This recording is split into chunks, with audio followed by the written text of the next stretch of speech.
Hey everybody, this is a video about the electromagnetic spectrum, but before we get started on that, I want to give you this quick quiz to remind you what we learned about light last time, just thinking about the properties of light and such. So you'll see that on Moodle as one of your clicker questions, but the main topic of today's video is the electromagnetic spectrum. And this is going to be coming from section 5.2 of the OpenStax textbook. So the electromagnetic spectrum is sort of the way that we think about light. So we've defined light as a particle and a wave. We kind of talked about that dual nature. Well, it's interesting because light is also electricity and magnetism. It also has a dual nature in that way. And so we're going to start by just thinking about this word electromagnetic, um, that a spectrum, right, is a broad range. But first we need to define what is electromagnetic. So light, we learned last time when we were thinking about light as a wave, we said light is a transverse wave, right? Oh no, I zoomed in. Sorry about that. Light is a transverse wave. Well, light is also an electromagnetic wave. So the shape is described by transverse. You can still see down here at this bottom part of this slide, we have that up and down, that transverse shape. But by electromagnetic, we mean what is causing the wave. It is caused by changing, so not static, not staying the same, electric and magnetic fields. So we have some idea of what's an electric field, right? We think about electricity in our house, and we've played with magnets. We probably have some on our fridge. But those fields can actually interact. It seems odd, electricity and magnets interacting to create light. But that's exactly what this guy, Mr. James Clerk Maxwell, up here, I just love this picture because he's got this beautiful dog and his wife, beautiful wife too.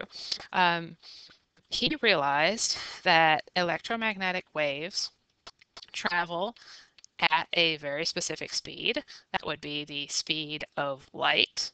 And so he made a connection between light and this phenomena of changing electric and magnetic fields. So this is just kind of a visualization.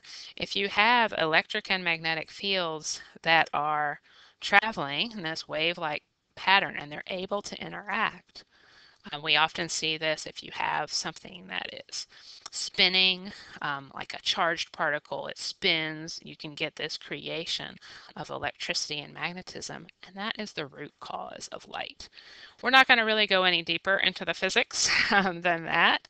You can read up on the physics of electromagnetism if you're really interested, but I just want you to be familiar with that's what light is fundamentally.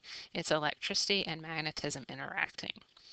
But our main focus today is the spectrum. So when we say a spectrum, we mean all. And I do call it light, but as an astronomer, when I say light, I don't just mean what I can see.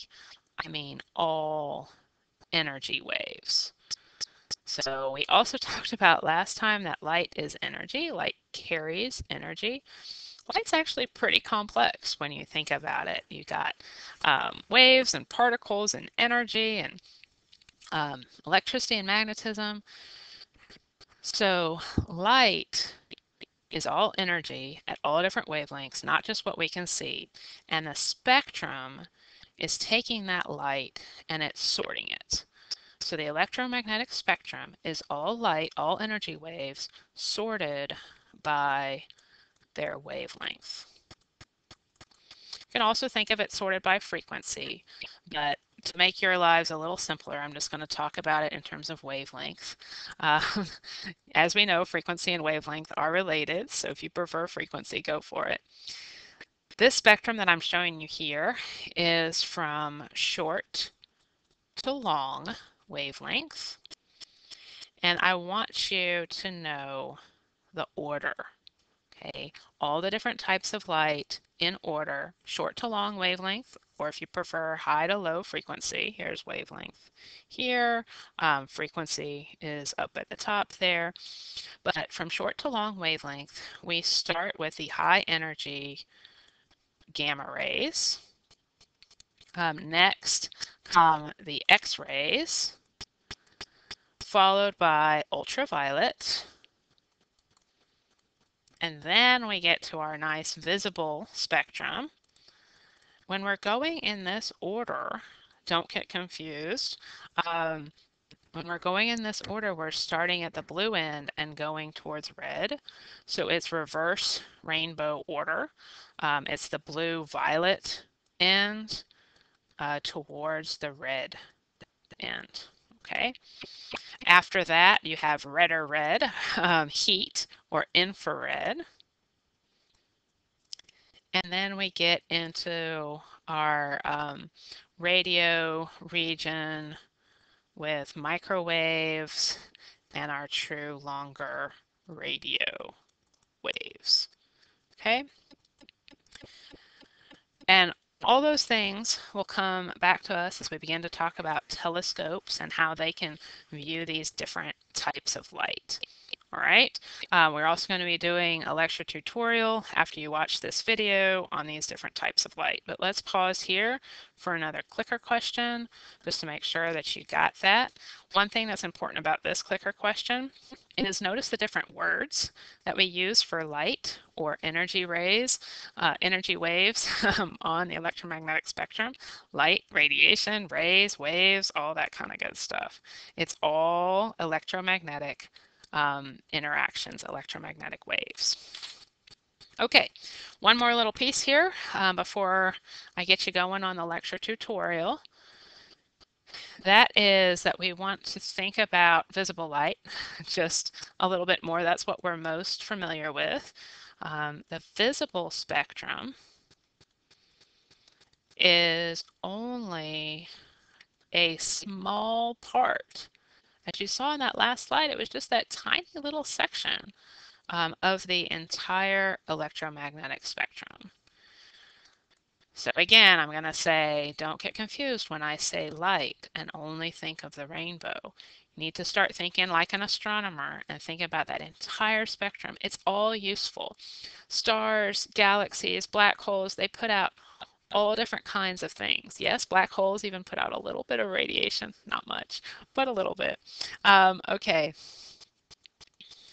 so when we're thinking though about, and I said this previously, but I just want to write it again, we're thinking about rainbow order, oops, rainbow order.